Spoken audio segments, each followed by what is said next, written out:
좋지요.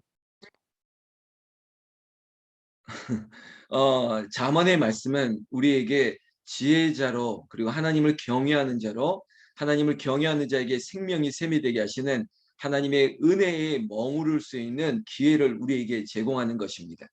그래서 한 절 한 절마다 하나님 이 말씀을 내가 듣겠습니다. 내가 받겠습니다. 그리고 송이 꿀보다 내가 달고 그것을 먹겠습니다. 그 말씀이 양약이 되고 우리 마음판에 새겨지는 그런 생명의 말씀이 되기를 예수님의 이름으로 축원합니다. 다시 한번 우리 안에 경각심을 일으키는 것은 이 말씀이 우리에게 있어서 마샬 우리에게 있어서 많은 대조와 비교할 수 있는 분명한 글을 우리에게 주심으로 말미암아 그래 너희는 무엇을 택할는지 너희가 무엇을 택할는지 그러나 지혜자의 지혜자의 선택 그 결정을 하나님께서 알고 계십니다. 그리고 그렇게 따르기를 원합니다. 이 새벽에도 우리가 오늘 잠언서 주시는 말씀대로 그렇게 따라가고 그렇게 택함이 있는 그런 은혜가 있기를 바랍니다. 14절에 지혜 있는 자의 교훈은 생명의 샘이라고 하고 있습니다. 우리가 주와 같이 길 가는 것 그것이 즐거운 것이고 그리고 주님과 함께 말씀 따라 사는 삶이 아이 간신히 버티자 아유 간신히 이 말씀 때문에 살아간다 좋은 것 같지만 여러분 조금 더 풍족했으면 좋겠습니다. 그저 연명하듯이 살아가는 인생이 아니라 하나님 넘칩니다. 생명의 샘이 어디서부터 나오는지 모르겠지만 부족함이 없습니다. 콸콸콸콸 쏟아지는 거예요.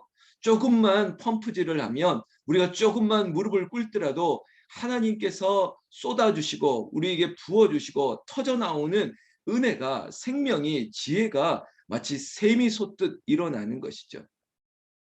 여러분 새벽을 깨우고 또 말씀을 특별히 이 잠언서의 말씀으로 하나님 내가 지혜로운 자 되기를 원합니다. 하나님을 경외하는 자로 내가 살기를 원합니다. 고백되어진 인생들에게 정말 터져 나오고 정말 솟아나오고 우리가 피할 수 없는 소낙비와 같은 은혜로 우리를 가득 채우시기를 예수님의 이름으로 축원합니다. 그러나 그렇지 않는 자는 여러분 사망의 그물에서 벗어날 수 없게 됩니다. 하나님께서 진리는 너희를 자유케 하리라. 사냥꾼의 올무에서 새같이 우리를 자유하게 했습니다. 우리를 얽매일 수 있는 것이 없습니다. 고린도전서 15장 말씀, 주일 예배 말씀 기억하시죠? 사망이 쏘는 것이 무엇입니까?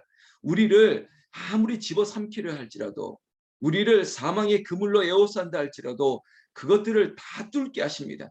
엘리야를 집어삼키려고 했던 많은 군대들도 그리고 기드온을 무너뜨리려고 했던 미디안의 많은 수십만의 군대도 하나님이 함께하는 사람을 넘어뜨릴 수 없다고요.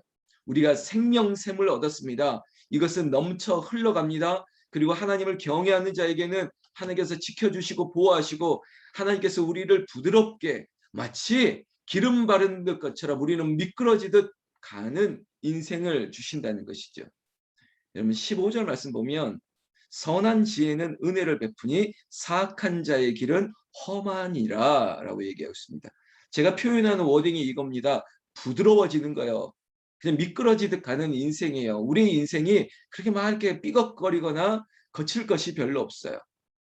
우리가 말하는 은혜라고 얘기하는 것, 이 은혜가 우리의 삶을 부드럽게 해요. 마치 생명샘이 터져 나오다 보니까 이 물이 콸콸콸 흘러가다가 뭐 찢기나 뭐 이렇게 찌꺼기 같은 것들은 다 떠내려가는 것처럼 우리 인생이 늘 부드러워지는 거예요. 은혜 가운데 사는 게 그겁니다. 그런데 15절 말씀에 악한 자의 길은 험하니라 영어 표현은 다른 표현에 보면 러프 아주 거칠어지는 거예요. 꺼끌꺼끌하는 거예요. 뭐 가다가 삐걱삐걱거리고 가다가 멈춰져야 되고 늘 뭔가가 부자연스러워지는 것이죠.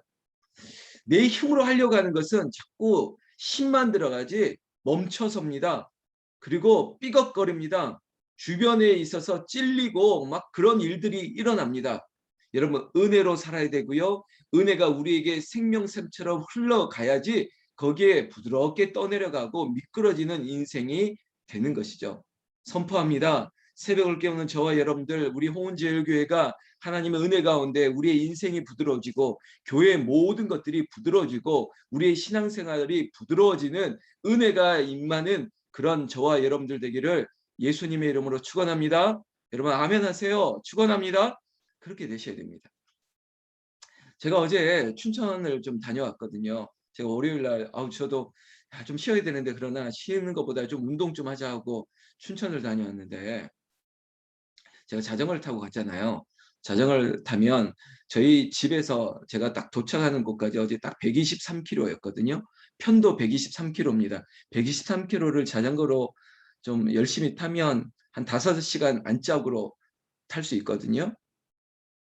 근데 그렇게 타고 출발하면서부터 춘천에 있는 목사 3명을 이렇게 모집을 했어요. 다 모이라고. 내가 어디 교회로 도착할 거니까 그쪽으로 모이라고. 그러면 뭐 서울에 있는 목사나 지방에 있는 목사나 툴툴거립니다. 월요일 날 좀 쉬자. 왜 그렇게 사람 귀찮게 하냐고. 자전거를 타려면 니네 동네에서나 타지 왜 여기까지 와서 자전거를 타냐고 별 말을 다 합니다. 그러나 약속을 했으니까 가니까 다 모이는 거죠. 모이자마자 뭐 제 도착 시간이 점심시간이라서 백종원 씨가 다녀갔다는 뭐 3대 천왕 뭐 무슨 장칼국수집 만두집이 있다는 거예요. 죄송합니다. 강원도가 고향인 분들 제가 폄하하는 건 아닌데 야 장칼국수 그 강된장으로 끓여가지고 만든 칼국수인데 죄송합니다. 맛없더군요. 맛없더군요. 이게 무슨 고기도 안 들어있고 뭐 된장만만 진해가지고 와 제가 어제 얼마나 배고파 죽겠는데 초코파이 먹으면서 어지러워서 간신히 도착해서 맛있는 거 먹고 싶었는데 내가 그렇게 막국수 닭갈비 먹자 그랬는데 뭐 춘천에 있는 사람은 지겹다는 거예요. 너 때문에 또 이걸 먹어야 되겠냐고. 진짜 맛있는 집 가겠다고 자기네 교회 권사님이라고. 사인은 많이 있더라고요. 여기저기서 많이 와서 사인이 있는데 제 입에는 죄송합니다. 딴 거는 모르겠는데 저보고 장칼국수 먹자 그러면 저는 이제 안 갈 겁니다. 몰라서 먹었지. 와 진짜 장칼국수. 알았습니다. 뭔지. 그렇게 먹고 얼마나 후회가 되는지 배고파 죽겠는데 제가 진짜 막 위태위태했거든요. 나중에는 한 강촌 정도 지나니까 뭐 어지러워가지고 와 편의점에서 초콜릿 먹고 막 그래서 그런데 제가 이렇게 도착해가지고 소나무 향기 막 새벽에 썼던 거 모아서 이렇게 보내드렸잖아요. 보내드렸더니 어떤 분이 안쓰러웠는지 막 도시락도 보내줬어요. 도시락도 보내주고 봉투도 보내주고 잘 먹으라고. 고맙습니다. 잘 먹었습니다. 나만 안 먹고 다른 사람이랑 같이 먹었습니다. 그런데 그렇게 먹고 나서 내가 막 투덜거리면서 커피도 이제 마시고 이야기를 하는데 제가 그랬습니다. 야, 이렇게 맛없는 걸 먹으면서 뭘 이렇게 자랑을 하냐, 막 이렇게 하다가 이제 결국 목사들이 모이면 무슨 얘기 하는지 아십니까? 막 교회 얘기합니다, 교회 얘기하는데, 제가 그제서 알았습니다. 저는 정말 불평을 안 하거든요. 제가 장칼국수 맛없다는 거 불평했는데, 교회 얘기는 한마디도 불평한 게 없었거든요. 그런데 이 나머지 3명 목사가 다 교회에 대한 불평을 하는 거예요. 근데 듣다 보니까 별것도 아니에요. 왜 저런 거 가지고 싸우지 교회가? 왜 저런 거 가지고 자꾸 투덜거리지? 되는 게 하나도 없어요. 뭘 하나 제대로 못 하더라고요. 이걸 하나 하려면 뭐 저분이 싫다고 그러고 저분이 싫다고 그러고 아무것도 안 된다. 그러니까 한국 교회가 보니까 뭐 서울이든 어디든 뭐 이렇게 심한 이렇게 뭐랄까요? 이 긴장감이 흐르고 그리고 자꾸 무슨 회의를 통해서 싸우고 그리고 뭐 서로를 향해서 뭐 이렇게 비난하는 뭐 이런 얘기들. 그러니까 목사도 좀 이렇게 좋은 얘기를 해야 될 텐데 힘든 얘기만 하는 거예요. 근데 한편으로는 좀 위로하려고 찾아갔는데 제가 그 3개 교회 중에 한 교회는 마이크를 드린 교회거든요. 우리가 사용했던 마이크 내가 당신들보다는 우리께 더 좋다 그래서 이걸 쓰라고 드렸더니 어제 가서 마이킹 체크도 해봤는지 잘 되더라고요. 그런데 이렇게 더 좋은 것을 가져와서 마이크를 이렇게 장착을 했잖아요. 장착을 했으면 그거 좋은 거잖아요.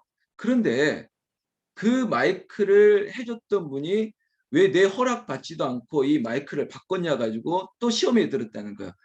제가 속으로 아이고. 근데 책 중에 누가 내 강대상을 옮겼나라고 하는 미국에 있는 한 목사님이 쓴 책이 있거든요. 그러니까 내 강대상, 내가 헌금해서 내가 허물했던 강대상이 조금만 치워져도 시험에 든다는 거죠. 미국도 그렇다는데 우리는 제가 어제 놀랐습니다. 아니 좋은 마이크를 설치했으면 그걸 사용하면 좋아야 되는데 왜 내 마이크를 왜 치웠냐는 거죠. 허락도 안 받고 치웠냐고. 그래서 야 이걸 허락받아야 되는 일인가 싶어 가지고 그 얘기부터 막 제가 저런 얘기 많이 들었습니다. 한 교회는 춘천도요. 저기 그 강을 그게 북한강인지 뭐 강을 기준으로 저희 시청 쪽에 있는 뭐 도해지가 있고 그리고 이 강을 지나면 좀 여기는 또 시골이거든요. 한 군데는 굉장히 큰 교회 목사가 있고 나머지 두 교회는 작은 교회 있는데 큰 교회는 또 큰 교회대로 또 이런저런 불평하고 작은 교회는 작은 교회대로 불평을 합니다. 그런데도 큰 교회가 그럼에도 불구하고 또 목사들은 기가 안 죽으려고 자랑하거든요. 또 우리 교회는 뭐가 있다, 뭘 한다, 뭐 이런 자랑을 하는데 제가 자랑하면 제가 버럭 하는 자랑이 있습니다. 야, 니네 새벽기도 몇 명 해? 그걸로 자랑합니다. 너 출석 교인 중에 몇 프로야? 또 내가 자랑합니다. 야, 우리 말이야 거의 40%까지 이르러 막 이러면서 자랑하면 깨갱합니다. 제가 그러고 자랑하고 다닙니다. 제가 이 얘기를 좀 이렇게 길게 드렸던 거는 은혜가 없으면 거칠어집니다. 은혜가 없으면 모든 길이 험해져요. 여러분 목회의 길, 우리 신앙의 길, 여러분 동행이라고 얘기했지 않습니까? 앞으로 20절 말씀해 보면 지혜로운 자와 동행하면 지혜를 얻고 미련한 자와 사귀면 해를 받느니라. 이 동행 우리가 걷는 거잖아요. 함께 걷는 거잖아요. 목회도 함께 하는 것이고 여러분 교회 안에서 저와 여러분들이 신앙생활 하는 것도 천국으로 한 걸음 한 걸음 같이 걸어가고 있는 거잖아요. 그런데 이 길이 험해지면 너무 불편해집니다. 우리가 함께 걷는데 자꾸 삐걱거려요. 거칠어져요. 뭐 잘못하면 찔리고 여기저기서 멈춰야 되고 그런 게 어떻게 행복하겠습니까? 제가 어젯밤에 오늘 소나무 향기를 미리 조금 쓰였거든요. 제가 받은 은혜가 있어서 행복한 목사에 대해서. 근데 저는 너무 행복한 거예요. 너무 우리 성도님들이 부드러운 거예요. 그래서 제가 막 미끄러지듯 가잖아요. 근데 이게 너무 감사한 거죠. 여러분 가정도 마찬가지입니다. 지혜로운 자의 가정, 그리고 하나님을 경외하고 그런 가정은 부드러워요. 뭐가 그렇게 삐걱거리지 않아요. 여러분 우리의 인생 가운데 뭐가 약간 거친 게 나타난다. 그러면 지금 기도해야 될 때예요. 그리고 말씀으로 그리고 더 나를 엎드리고 그리고 겸손하게 하나님의 뜻이 무엇인가 그리고 구해야 돼요. 그래야 부드러워지죠. 자꾸 내 힘을 주면 줄수록 어느 한 곳이 파이고 거기에 상처가 있고 거기서 누군가는 찔리고 그 상처 때문에 또 우리를 찌르고 이런 것들이 반복되어지는 거예요. 지금 한국 교회가 그런 일들이 너무 많은 거 보고 안타까운 거예요. 뭐 서울에 있는 교회나 지방에 있는 교회나 큰 교회나 작은 교회나 왜 이렇게 교회에서 싸우는지 몰라요. 왜 그렇게 불편한 사이가 됐는지. 뭐 성도들과 목사님과 성도님들과 왜 이렇게 관계가 이렇게 삐걱거리는지 몰라요. 근데 우리 교회는 너무 좋아요. 저와 장로님과의 관계, 우리 안순 집사님과 권사님과 모든 성도님들의 관계가 너무 부드럽거든요. 아, 이게 은혜구나. 이게 하나님께서 우리 교회를 사랑하시고 나를 불쌍히 여기시고 우리 성도님들을 정말 사랑하시는구나. 우리가 너무 부드럽지 않습니까? 그래서 우리 교회 올 때 부담이 없다고, 부드럽다고, 재밌다고 이런 말씀해 주시니까 이게 너무 좋은 거예요. 여러분 교회 오실 때 부담되십니까? 여러분 줌에 들어오실 때 부담되세요? 부담 안 되지 않습니까? 여러분 지금 얼굴 보니까 부담되는 분들은 딱 한 명 있어요. 저 하나. 왜냐하면 저만 다 보고 있을 것 같아서. 그러나 너무 좋은 거죠. 오늘 말씀에 있기 때문이에요. 다시 한번 여러분 우리가 하나님의 훈계를 저버리지 마세요. 하나님께서는 이런 은혜를 주십니다. 18절 후반절 보면요. 경계를 받는 자는 존영을 받느니라. 여러분 이게 뭐냐면 하나님께서 우리에게 깨닫게 하시는 거예요. 그래 조심해야 돼. 마치 우리에게 어떤 징크스 같은 게 있어요. 김 목사 지금 기도할 때야 라고 하는 우리에게 어떤 자각을 줄 때가 있습니다. 이게 훈계를 받고 지혜를 사모하게 되면 주시는 은혜예요. 근데 그런 은혜를 사모하면서 살면 뭐가 따르냐면 18절 후반절에 존영을 받느니라. 존기와 영광을 주신다는 거죠. 제가 지금 그런 것 같아요. 제가 무한 사랑을 받고 있어요. 제가 오늘 아침에 소나무 향기 올릴 때 그 고백이 있는데 내가 '아 이런 걸 받는구나. 교인들이 우리 성도님들이 존귀하게 여겨 주시는구나. 나를 영광 가운데 함께 머무를 수 있도록 함께 걸어가고 있구나.' 이걸 느끼는 거죠. 구약의 역사 가운데 이러한 은혜를 누린 사람이 대표적으로 다윗과 솔로몬이에요. 하나님께서 존귀와 부귀 영화를 그 시대에 하나님께서 부어 주셨어요. 왜 그랬을까? 성전을 사모하고 하나님 말씀 앞에 항상 납작납작 엎드렸던 그런 왕이에요. 여러분, 왕이 이렇게 했다고요. 엄청난, 우리는 상상할 수 없는 권력을 가지고 있는 분들이 하나님의 말씀 앞에 엎드렸어요. 우리가 알지 않습니까? 여러분 혹시 나중에 무슨 이름을 짓는다면 다솔이라는 이름이 괜찮은 것 같아요. 다솔. 다솔이 이제 한자적인 우리 순한글의 뜻도 있지만 다윗과 솔로몬, 다솔 좋지 않습니까? 다솔. 제가 직전에 있었던 교회 어떤 애프터 스쿨도 다솔 이렇게 지었는데 다윗과 솔로몬과 같은 아이들 다음 세대들이 일어나라고 다솔이라고 지었거든요.